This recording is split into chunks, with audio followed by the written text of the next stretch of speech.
अस्सलाम वालेकुम, अबरार रशीद आपकी खिदमत में हाजिर है। और अगर अभी तक आपने मेरे चैनल को सब्सक्राइब नहीं किया तो इसे सब्सक्राइब कर लें। बहुत बहुत शुक्रिया। मुझसे अक्सर ये पूछा जाता है कि यूएई की एमनेस्टी स्कीम क्या है और इसका ऐलान कब किया जाएगा। तो आज मैं बताने की कोशिश करूंगा कि मुत्तहिदा अरब अमारात में इमिग्रेशन के हवाले से एक एमनेस्टी स्कीम है, जिसको आप ये कह सकते हैं कि माफ़ी की एक स्कीम है उन इल्लीगल या गैर कानूनी लोगों के लिए जो वहाँ पर गैर कानूनी तौर पर क़याम किए हुए हैं।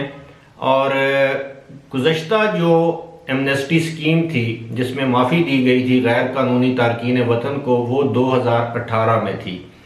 बहुत से लोगों ने इसका फ़ायदा उठाया, लेकिन बहुत से लोग ऐसे हैं जो इसका फ़ायदा नहीं उठा सके। और अब वो मुझसे सवालात करते हैं कि वो कैसे यूएई से बग़ैर कोई फ़ाइन या बग़ैर जुर्माना अदा किए या कानूनी चाराजोई के कैसे यूएई से अपने मुल्क में वापस जा सकते हैं। बहुत बड़ी तादाद पाकिस्तानियों के भी है, बाकी मुल्कों के भी लोग होंगे, और उनके लिए अब मैं सिर्फ इतना कहूँगा कि फ़िलहाल जिसे कहते हैं ना आम माफ़ी, यानी इमिग्रेंट्स के लिए या इल्लीगल इमिग्रेंट्स के लिए या इल्लीगल वर्कर्स के लिए जो एमनेस्टी स्कीम है, जो आम माफ़ी की जो स्कीम है, उसका तो फ़िलहाल कोई इम्कान नहीं।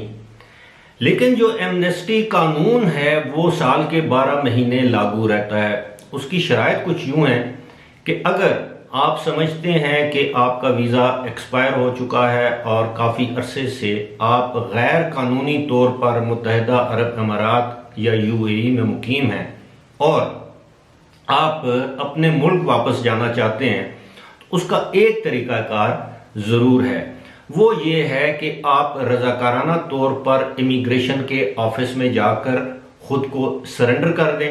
उसके लिए ज़रूरी क्या है? उसके लिए ज़रूरी ये है कि आप वहाँ पर जाएं और आप इमिग्रेशन हुकाम को बताएं कि आपका ताल्लुक फ़लाँ मुल्क से है और आप यहाँ पर गैर कानूनी तौर पर मुकीम हैं और अब आप अपने वतन वापस जाना चाहते हैं। जब आप ये कहेंगे कि आपका ताल्लुक किस मुल्क से है, तो जाहिर है आपके पास उस मुल्क का पासपोर्ट होना चाहिए ताकि आप साबित कर सकें कि आप उसी मुल्क के शहरी हैं। मिसाल के तौर पे अगर आप पाकिस्तानी हैं तो आपके पास पाकिस्तान का पासपोर्ट होना चाहिए। इसके लिए ये ज़रूरी नहीं है कि आप यूएई में गैर कानूनी तौर पर दाखिल हुए हैं या कानूनी तौर पर वीज़े पर दाखिल हुए हैं, लेकिन जब आप सरेंडर करेंगे तो आपको एक फॉर्म भर के देना पड़ेगा। अब ये मुनहसर होता है कि आप कितने अरसे से वहाँ पर मुकीम हैं, क्या आपने इस दौरान कोई जुर्म किया है, क्या आपके ख़िलाफ़ कोई मुकदमा कायम है।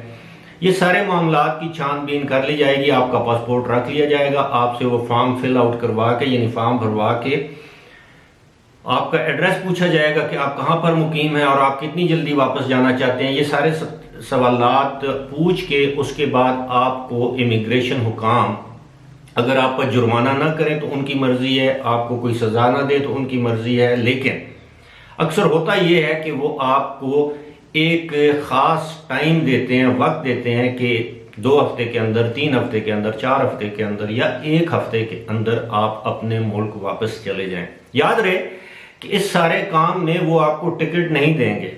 वो आपसे जब ये स्टेटमेंट हलफनामा भरवाएंगे तो उसमें ये आपको जिक्र करना पड़ेगा कि आप जब भी वो कहेंगे 1 या 2 हफ्ते के अंदर, तो आपको अपने मुल्क में वापस जाना पड़ेगा। तो वतन वापसी का बंदोबस्त आपको खुद करना पड़ेगा।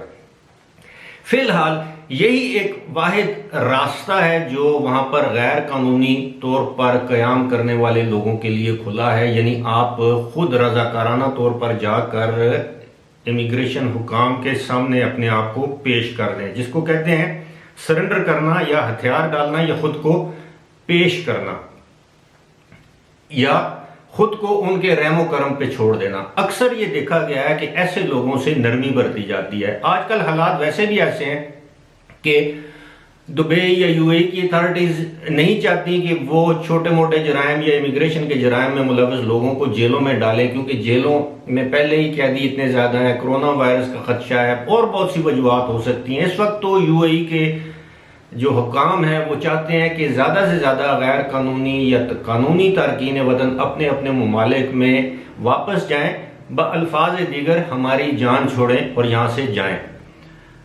अब मुझे उम्मीद है कि मैंने आपके इस सवाल का जवाब दे दिया होगा। अब जो लोग वहाँ पर बरसों से गैर कानूनी तौर पर मुकीम हैं, अब उनके लिए सिवाय इसके कोई और रास्ता नहीं है जब तक कि यूएई में दोबारा बाकायदा आम माफी की स्कीम का ऐलान नहीं किया जाता।